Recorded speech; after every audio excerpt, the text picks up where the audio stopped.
Excuse me, sir. Get the cat's head out of your mouth, Oaken.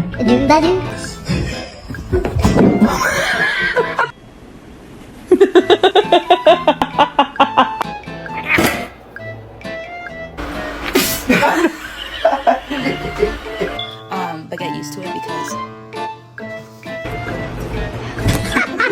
I just followed her around. She keeps getting stuck in weird places.